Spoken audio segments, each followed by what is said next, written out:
செய்யறக்காண்டி மீனை வெட்டி நல்லா சுத்தம் பண்ணி கழுவி எடுத்துக்கிட்டாச்சுங்க. மீன் புட்டு செய்ய மீனை அவிச்சு எடுத்துக்கிறோம். மீன் புட்டு செய்யறக்காண்டி நம்ம மசாலா அரைச்சி எடுத்துக்கிற போறோம். அதுக்கு என்னென்ன பொருட்கள் எடுத்துருக்கோம்? பெரிய சீரகம், 1 ஸ்பூன் சின்ன சீரகம், 1 ஸ்பூன் மிளகு, 3 பச்சைக்காய் எடுத்துருக்கோம். தேவையான மஞ்சத்தூள் போட்டுக்கிறோம்.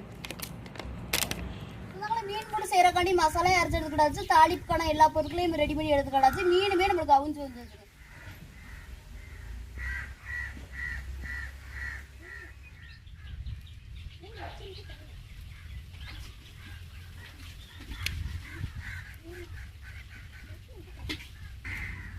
சொந்தங்களே ஒரு வழியா மீன் அப்பெல்லாம் விரவிக்கிட்டே பொடி முள்கள் அப்பெல்லாம் எடுத்தாச்சுங்க. இப்போ அரைச்சி வச்ச மசாலாவை சேர்த்துக்குருவோங்க. தேவையான மஞ்சத்தூள் சேர்த்துக்குருவோங்க. முருங்கைக்கீரை சேர்த்துக்குருவோங்க. இப்போ 3ஐயும் மொத்தமாக போட்டு விரவி எடுத்துக்குருவோங்க.